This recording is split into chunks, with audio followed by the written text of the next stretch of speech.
What's going on, guys? Nitemarejp here, and I'm back with another One Piece Treasure Cruise video. And today I'm going to give my thoughts on the brand new 6 Plus RAYLEIGH who are going to be getting out in the next couple of days. So before we talk about 6 Plus RAYLEIGH, I feel like we should talk a little bit about V2 RAYLEIGH beforehand and talk about if there's any significant changes and what are my thoughts on the character overall. So let's talk about him.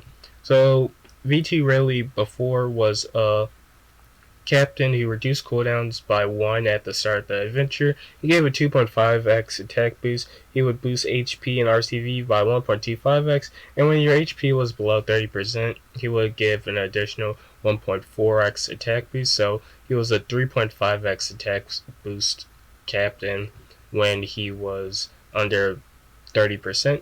And he's going to increase the appearance rate of matching orbs, and it depends on how low your HP is. And when you have the lowest amount of HP, which is 30%, you'll have the highest chance of getting matching orbs. And he had got a key LB prior his 6 plus, so we kind of knew that he was getting his 6 plus. But in his key LB captain, he gets -1 turn of cooldown reduction similar to his regular form. Instead of having a 2.5x attack boost as a captain as his base form, he gets a 2.75x base attack boost. And then he keeps the HP and RCV boosts of 1.25x.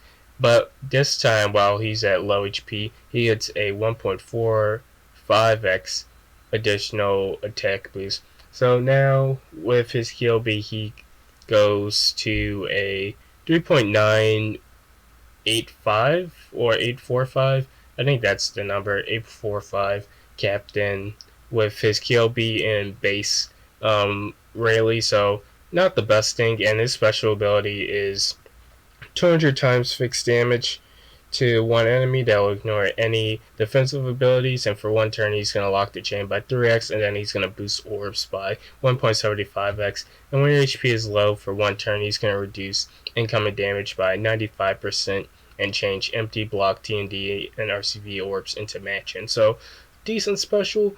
Made a lot of the great things about the special are locked under the low HP threshold, so let's see how he improves in the 6 plus.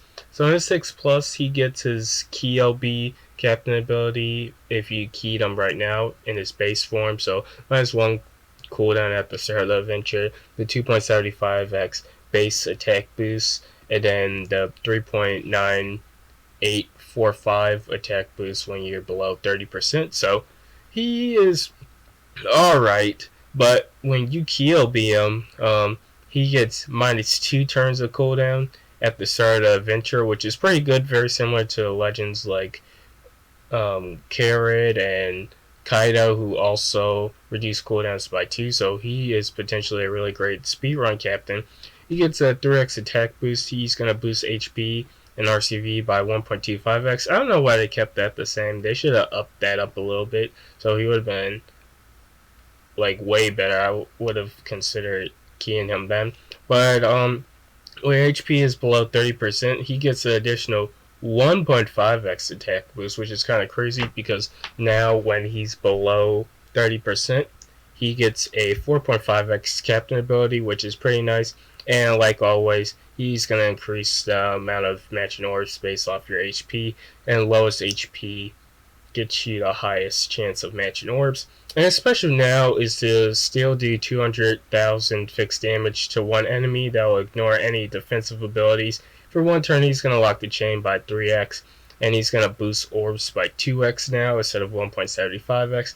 And now when your HP is 50% or lower for one turn, he's going to reduce incoming damage by 95%, and he's going to change empty block TND or CV orbs to matching. So overall, he got a bit of an upgrade. His captain ability is a major upgrade overall. He got the V2 Whitebeard treatment where instead of being 30%, you now have to be below 50%. So this is better as a sub now. As a captain, you're not really going to use them, especially if you don't KLB them. There's like a whole bunch of way better legends nowadays that you can use, like VT Snake and Sabo Koala and whatnot. So those characters. Soba Mask also gives cooldown reduction, so there's like just much better characters overall. I do think that he is pretty good though in his key LB, but I wouldn't recommend you keying him just because one, not many people are probably going to use this legend. He's going to be able to clear a lot of stuff, no doubt, but since he is a low HP captain, a whole bunch of people, including myself, aren't really fans of low HP captains, so he is not going to be seen like a lot on your friends' captains list. Unless you have like a whole bunch of friends who will say, "Oh yeah, I'll also KLB him," then I highly would recommend KLBing him. I would highly recommend KLBing like a better sub to use, like Corazon and VV Rebecca, who are phenomenal subs that you're going to use in a majority of content, especially now in 2020. So those are characters I would highly recommend using the key on, even though Rayleigh does become a phenomenal captain with his KLB. I don't think it's really worth it at the end of the day to key him. But yeah, that's it for me in this video. Hopefully you guys can tell me your thoughts on V2 Rayleigh. He's 6 plus. What do you guys think of him? Are you gonna key him yourself? And what are you looking forward to in the future? So I'll see you in the next video. Goodbye.